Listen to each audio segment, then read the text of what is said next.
على محمد طب القلوب ودوائها. الحمد لله والصلاة والسلام على رسول الله سيدنا وحبيبنا وشفينا مولانا محمد ابن عبد الله وعلى آله وأصحابه ومن والاه. أما بعد. Para jamaah sekalian, para hadirin, bapak-bapak jamaah Masjid Al-Amin yang mudah-mudahan semuanya selalu dalam limpahan berkah dan rahmatnya Allah Ta'ala, dan mudah-mudahan Allah mencatat kita malam hari ini orang-orang yang berkumpul di Raudhah min Riyadil Jannah. Amin ya Rabbal Alamin. Melanjutkan pengajian kita minggu yang lalu daripada kitab Safinatun Najah yang kita ambil sumbernya dari sarahnya yang namanya Kashifatus Saja li Syekh Muhammad bin Umar Nawawi bin Umar Al-Bantani, yang mana mensyarahkan daripada kitab Safinah. Beliau beri nama Kashifatus Saja. Sampai kita masih dalam pembahasan Arkanul Islam, rukun-rukun Islam, yang kemarin sampai pembahasan pada poin yang keempat, warabi'uha saumu Ramadan. Adapun yang kita bahas poin rukun Islam sekarang itu poin yang kelima. Wa khamisuha hajjul baiti ay qasadahu lil haji awil umrah. Hajjul baiti, rukun Islam yang kelima, yaitu menunaikan ibadah haji, ya. Enggak itu al hajja makna mahajja dalam bahasa maknanya qasad. Qasad itu bertujuan. Hajjatu ala syai'in, aku bertujuan atau berkeinginan atas sesuatu. Tapi yang dimaksud dalam fikih yaitu sebuah pekerjaan yang tertentu dengan niat, dengan syarat, di tempat tertentu dan di waktu tertentu. Tentunya dengan syarat ketentuan syariat. Waktunya haji itu tertentu. Kapan? Bulan Syawal, orang bisa udah mulai itu pergi ke sono, niat menancapkan niat di mikot dari bulan Syawal, Dzulqa'dah dan 10 Dzulhijjah. Selesai 10 Dzulhijjah orang datang ke Makkah pengen niat haji udah nggak bisa. Atau dia Ramadan pengen melafatkan niat haji, menancapkan haji di mikot, belum bisa. Yang paling gampangnya dekat-dekat daripada mendekati bulan Dzulhijjah. Biasanya kita itu dibagi gelombang. Kalau orang Indonesia, gelombang pertama jauh-jauh hari, bisa 30 hari 3 minggu sebelum Lebaran atau sebelum hari Arafah. Ada gelombang kedua datangnya kapan? Mendekati hari Arafah. Nah, kalau gelombang pertama, jadi orang itu kalau pergi haji harus melaksanakan 2 nusuk. Nusuk haji, ibadah haji. Nusuk itu maknanya ibadah. Bagaimana kita dalam ihtitah, innas sholati wa nusuki. Termasuk nusuk itu ibadah yang mengandalkan fisik, yaitu haji dan umrah. Jadi kalau kita pergi haji, mudah-mudahan Allah kasih kita rezeki biar pergi haji, amin. Kalau misalkan kita pergi haji, kita harus melaksanakan dua-duanya, haji sekaligus umroh. Metodenya ada 3. Ada metodenya kita sampai ke sana niatnya umroh duluan, masuk ke Mekah niatnya umroh. Udah kelar umroh, mendekati hari Arafah, kalau dia pengen niat haji harus keluar lagi mikotnya jauh. Akhirnya terpaksa karena dia awalnya niat haji doang, niat umroh doang. Kalau niatnya umroh doang, kenapa? Karena tanggalnya nyampe dia Di Mekah itu gelombang pertama hari Arafah masih sebulan lagi, 3 minggu. Jadi dia sekarang nyampe niatnya umroh aja dulu, umroh, tawaf, sa'i, cukur, udah tahallul bebas. Tahallul itu maknanya halal lagi, yang tadinya haram. Sama kayak kita sholat, makanya sholat itu kita katakan takbiratul ihram. Begitu kita takbir Allahu Akbar, yang tadinya halal jadi haram. Makan udah nggak boleh, minum nggak boleh, ngomong selain omongan di dalam sholat yang wajib dan sunnah haram. Kita tahu ada hal yang membatalkan sholat, jangan lagi satu kalimat 2 huruf sengaja batal sholat. Wa tahliluha taslim. Ketika salam selesai sholat namanya tahlil, halal lagi tuh. Yang di dalam sholat diharamkan halal lagi mau makan, halal lagi mau minum. Begitupun orang lagi haji dan umroh melaksanakan niat di mikot, bahasa fikihnya ihram. Karena ketika dia melaksanakan niat maka terjadi atau berlaku kepada dia larangan-larangan ihram. Agak boleh pakai wangi-wangian, baik laki perempuan. Mau minyak wangi, parfum, wangian di badan, wangian di wangi-wangian di di pakaian ihramnya. Ini laki perempuan, kalau melanggar bayar fidyah, ada kafarahnya. Ada pelanggaran lagi yang berat khusus buat laki-laki, nggak boleh pakai tutup kepala selama belum tahallul. Sama kayak orang sholat, selama belum salam, belum kelar masih berlaku haramnya.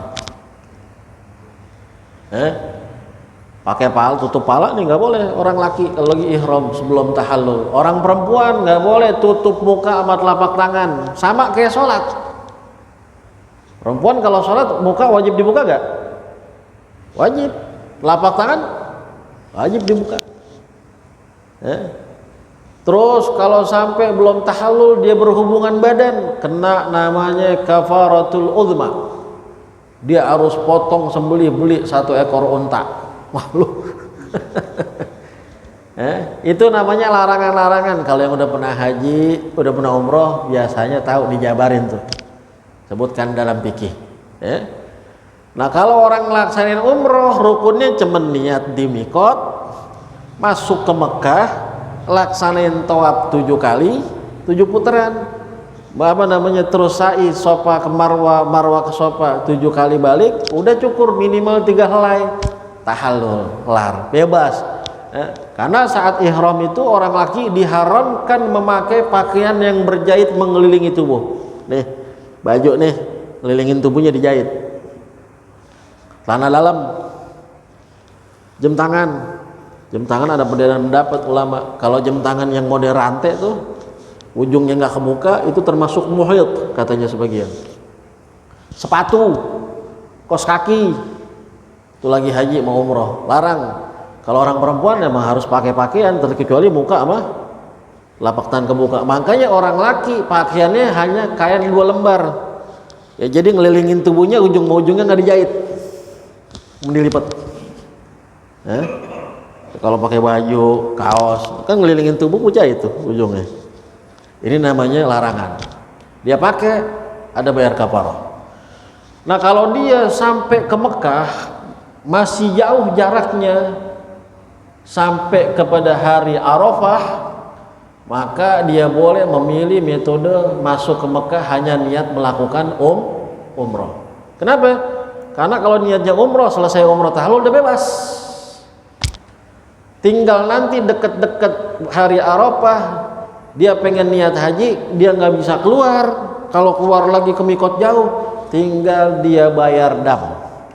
Ini namanya jenis tamattu.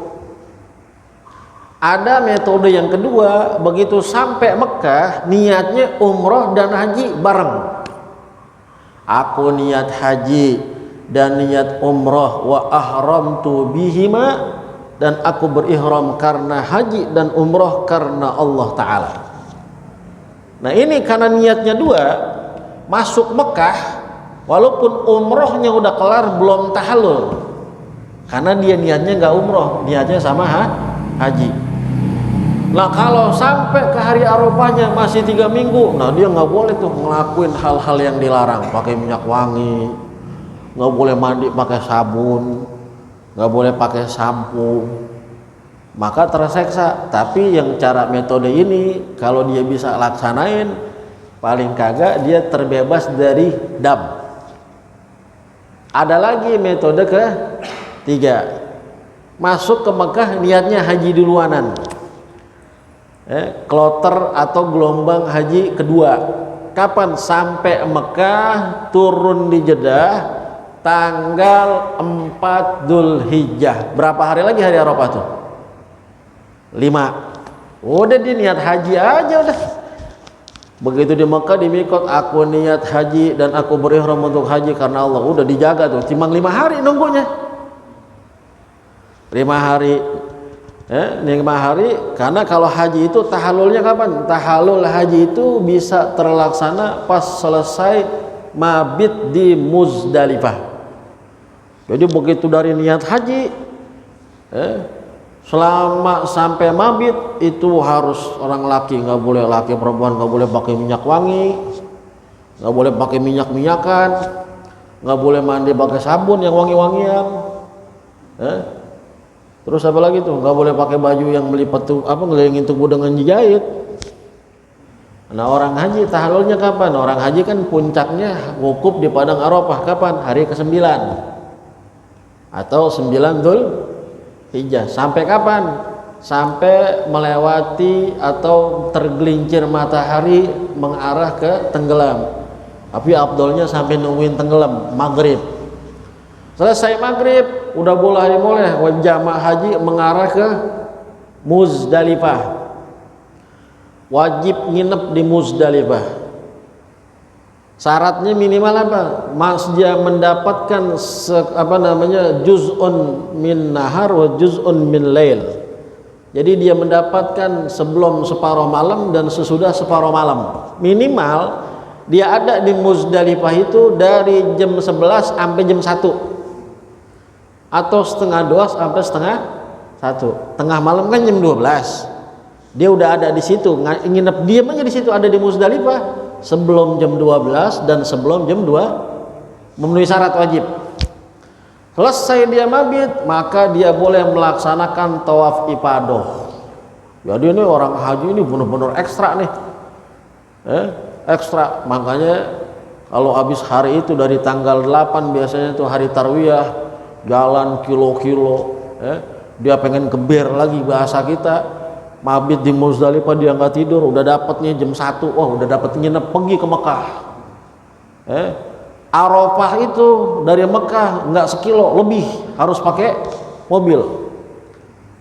Arafah, Muzdalifah, Mina. Maka di Muzdalifah kalau dia udah malam udah dapetin nginep, dia pergi ke Mekah. Bahasanya sekarang itu mungkin kalau dia jalan kaki dari sini sampai mana ya?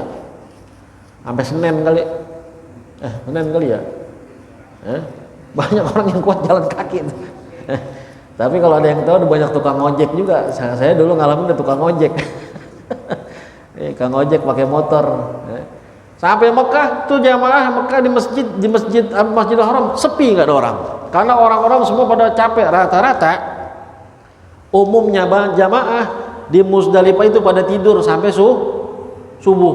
Udah tuh di Muzdalifah itu udah kayak mayat orang deh, capek, udah kecapean. Ya Yusuf mungkin ngalamin tuh, pada geletak aja udah nggak karuan, udah kayak kapan, kayak ihromnya Yusuf ya. Rata udah pada nggak kuat, capek, apalagi yang tua-tua. Kalau saya kan dulu pergi haji tahadus minimal nggak dari Indonesia, akhir studi di Yaman, jadi hajinya haji backpacker. Backpacker sendiri aja, udah nggak pakai ada paket-paketan punya, udah nyewa hotel, kan ada. Nggak ada paket-paketan nyewa punya jemputan akomodasi, nggak ada, udah ngeteng aja udah jalan. Ada dulu namanya zaman saya 2006 ada namanya babur. Kalau jamaah haji kan semua udah ditanggung bisnya, saya namanya babur. Pengen ke Arafah itu ada bis truk yang 2 tingkat tuh, yang biasanya dipakai buat ngangkut kambing. Itu dipakai tuh, ada keneknya tuh. Logo Arafah, tawar menawar tuh. Berapa? 20 real, 10, naik lah.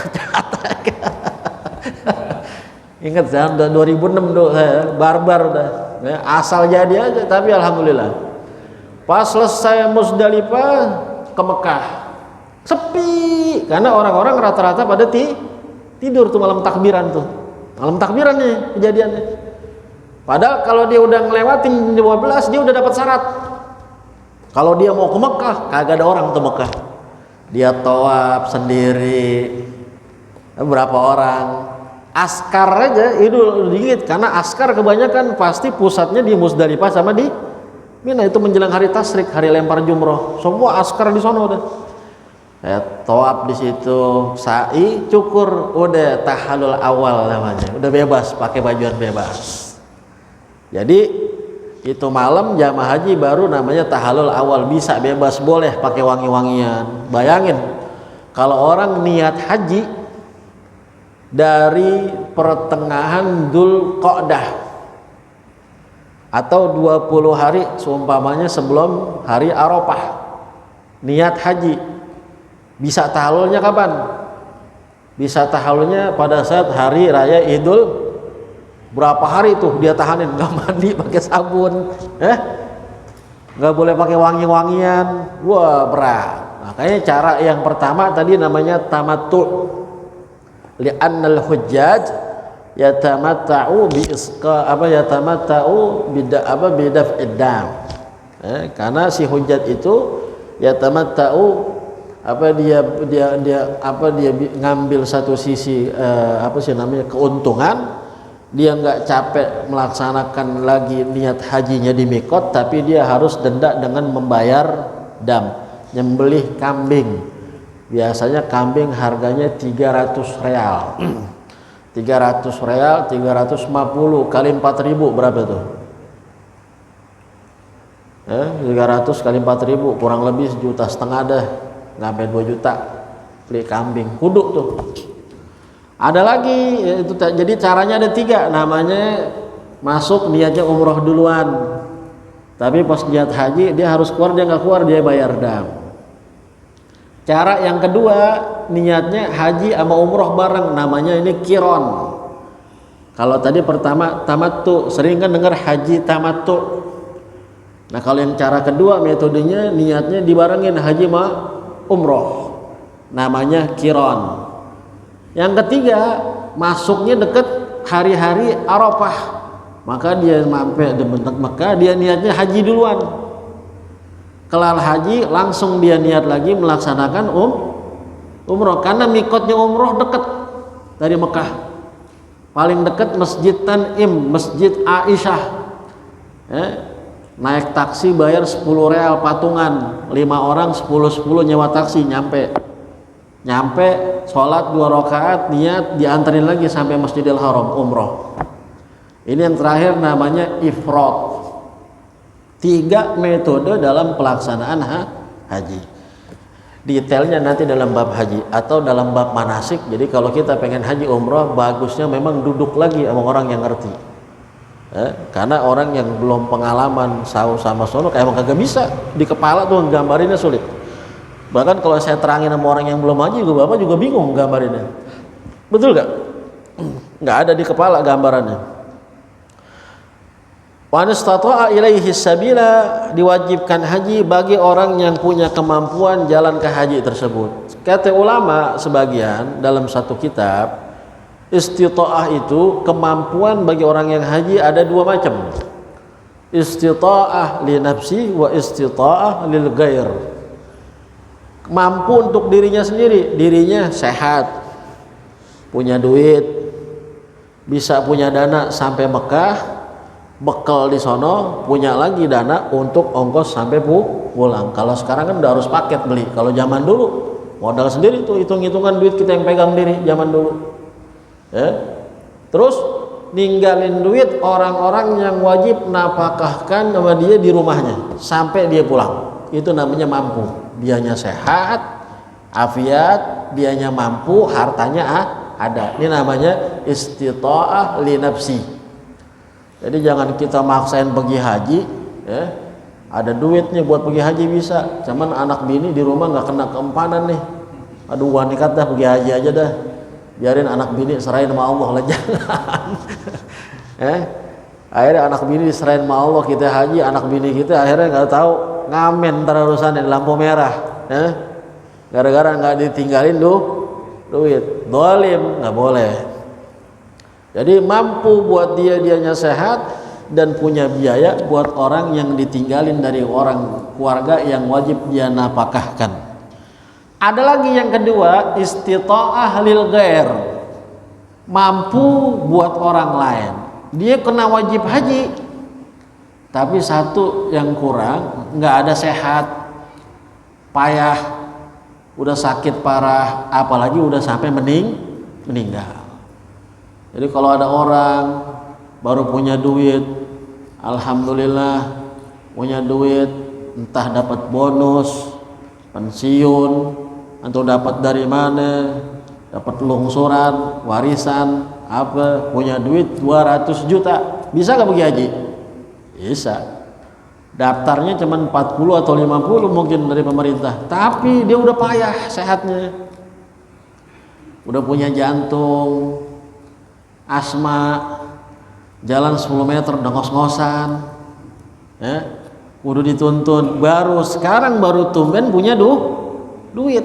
Ini kayaknya nggak mampu ini, nggak bisa nih kayaknya gua haji nih. Daftar pun diperiksa sama ahli kesehatan, dilarang berangkat, tapi dia punya duit, standarnya sampai mampu. Gimana? Dia badalin, dia berangkatin orang, suruhin haji, orang yang udah pernah haji, hajiin buat dia. Apalagi kalau dia meninggal. Angkanya kalau ada orang, misalkan ada orang pecewaris atau pecawaris,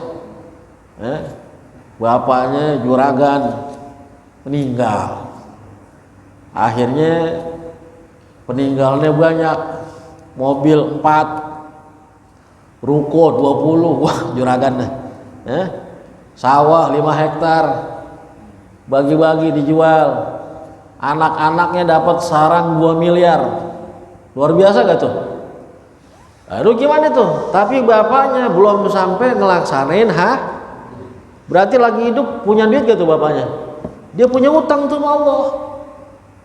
Warisan itu sebelum dibagi kepada orang-orang yang berhak dapat warisan, bayarin dulu utangnya nih si almarhum. Ambil dari duitnya dia buat pengurusan jenazahnya, dari duitnya si almarhum. Ambil dari duit dia, kira-kira dia punya utang gak sama manusia, dari duitnya si almarhum, bukan duit anak cuma ngejalanin, bukan duit keluarga, tapi duitnya almarhum. Ada ambil duitnya, umpama dia punya utang sama Allah, ambil. Apa punya utang sama Allah? Tuh termasuk dia pernah mampu haji, dia nggak pergi haji, punya utang sama Allah. Ambil berapa biaya buat badalin haji dia? Atau dia punya utang apa dulu? Pernah ucap kata pengen sedekah, punya ucap kata wasiat, pengen wakaf segala macam, ambil. Artinya dia punya janji atas nama Allah Subhanahu. Setelah utang sama Allah kelar, utang sama manusia kelar, biaya pengurusan jenazah dari dia udah kelar, semuanya udah beres, baru dah dari harta yang sisanya menjadi ahli waris. Itu adabnya begitu. Kenapa? Karena haji ini khamisun min arkanil Islam. Wa uriya anna Adam hajja 40 sana minal hindi masyian. Diriwayatkan Nabi Allah Adam pergi haji 40 tahun dari India jalan kaki. Jalan kaki. Kira-kira ada yang berani gak jalan kaki ke Mekah? Hah? Tapi ada yang pernah ini ya, yang pernah apa? Pakai motor pernah ada sampai. Lewat tembus lewat lintas negara, masuk Kalimantan, masuk Malaysia, masuk Singapura, terus ada orang Indonesia sampai Mekah naik motor. Cuman itu sih nggak boleh, cuman modal nekat, itu nggak harus punya biaya itu. Asal sampai mana kampas remnya habis kudu punya duit dia. Kalau kagak punya duit lah remnya blong ntar. Nyampe kagak nyusruk ke jurang urusannya. Yang begitu tuh pasti punya biaya. Kalau nekat-nekatan nggak punya biaya, waduh. Kayaknya baru sampai Kalimantan belum nyebrang Malaysia udah ngap-ngapan di situ kayaknya. Orang nggak bawa bekal, kayaknya begitu. Wariya anna Adam hajja 40 sana min al-Hind masyan wa Isa yahtamilu anna hajja qabla raf'ihi ila as-sama' aw annahu yahujju hina yanzil ila al-ard. Diriwayatkan Nabi Allah Isa berhaji itu sebelum Allah angkat ke langit. Dalam riwayat lagi nanti ketika Allah turunkan ke bumi, diangkat saksi orang-orang yang mendustakan atas nama dia, pertama kali yang dia lakukan menunaikan ibadah haji. Karena dalam sebuah riwayat ma min nabiyyin illa wa hajja, tidak dari satu nabi pun melainkan pasti telah berhaji. Karena Ka'bah ini bapak-bapak jamaah sekalian dibangun bukan nama Nabi Ibrahim asalnya, dibangunnya titiknya ditentukan oleh Allah Ta'ala dari sebelum zaman Nabi Adam, malaikat yang pertama kali, terus Nabi Adam, generasi Nabi Ibrahim diperintahkan lagi bangun lagi tuh. Nabi Ibrahim bangun tuh pondasi doang, gak sampai kotak. Terus bahkan di zaman Nabi pun kalau saya baca dalam kitab dari Sayyid Muhammad Al-Maliki, bentuknya itu belum kotak, belum kotak. Itu udah jadi kotak rapi kayak gitu tuh sekarang itu di setelah zamannya di era tabiin kalau nggak salah. Bahkan dulu ada tuh yang setengah lingkar namanya apa, Hijir Ismail, itu termasuk daripada dalam bagian Ka'bah. Makanya kita tawaf itu harus di luar itu karena itu termasuk bagian dari Ka'bah. Itu orang yang melaksanakan ibadah haji. Sehingga dari titik koordinat titik Ka'bah di bumi ke atas ada namanya Baitul Ma'mur, yang mana Allah Ta'ala ciptakan sebagai tempat tawafnya para malaikat. Setiap hari Allah ciptakan malaikat sampai enggak kehitung, kerjaannya tawaf nggak keluar lagi sambil bertasbih subhanallah walhamdulillah wala ilaha illallah. Nggak kebayang berapa jumlah malaikat di Baitul Ma'mur, tempat tawafnya malah. Makanya subhanallah, daripada salah satu tanda kebesaran Allah, nggak pernah ada benda atau satu apapun benda dunia yang bisa melintasi pas di atas Ka'bah. Karena ini merupakan salah satu tanda kebesaran Allah Subhanahu wa Ta'ala. Mudah-mudahan pada bisa pergi haji deh insyaallah ya. Wa fil khabar, dalam riwayat, man qadha nusukahu wa sallama an-nas min yadi wa lisanihi ghufira lahu ma taqaddama min dhanbihi wa ma ta'akhkhar. Siapa orang yang telah menunaikan nusuknya, nusuk ni manasik, rangkaian haji yang wajib, yang sunnah, apa yang wajib, yang rukunnya, kelar deh tuh hajinya. Wa sallaman nasa min yadihi wa lisanihi, dan dia ucapkan salam kepada manusia baik dengan mulutnya, dengan lisannya atau dengan tangannya. Assalamualaikum, ahlan. Dia seneng nih, habis dia tunaikan kewajiban manasiknya sampai selesai.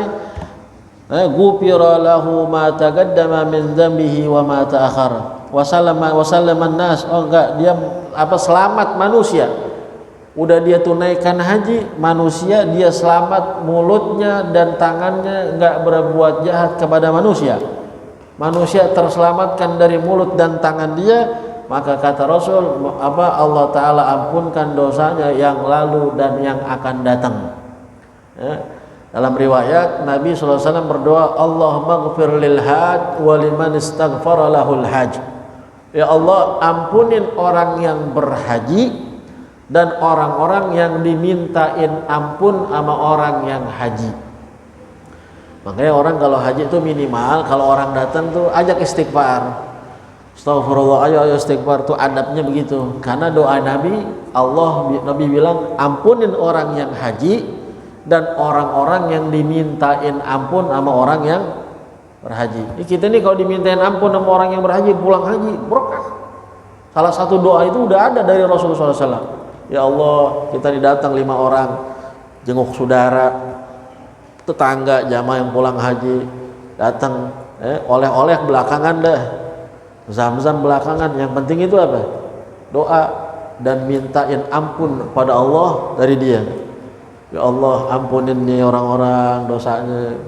Jadi emang orang yang haji itu punya doa yang mustajab, karena dari doanya Rasul Shallallahu Alaihi Wasallam. Ampunin orang yang haji dan ampunin orang-orang yang dimintain ampunan sama orang yang telah berhaji. Wa fi riwayat wa infaqud dirhamil wahidi fi dzalik ya'dilu alfa fi ma siwa, rawahu Tirmidzi.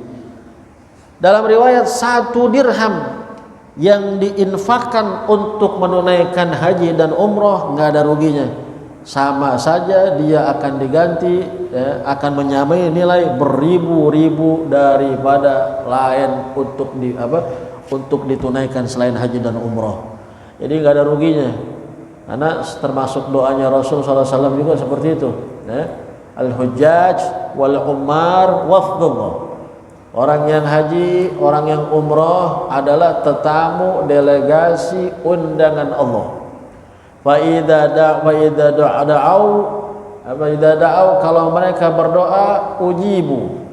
Wa idza sa'alu u'tu. Kalau mereka minta diberi.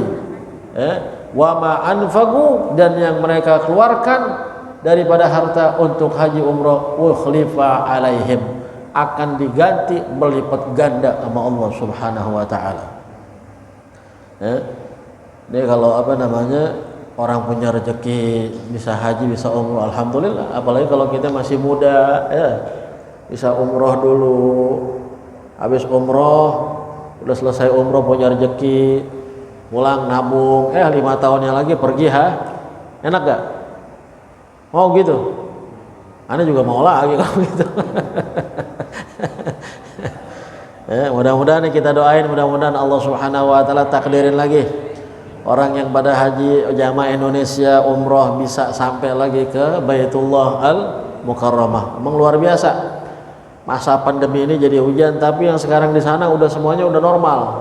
Cuman baru sepintas orang-orang bangsa dari negara-negara Arab sekitar Saudi, orang Jazair, orang Mesir, ada beberapa negara di Asia ini yang udah dilepas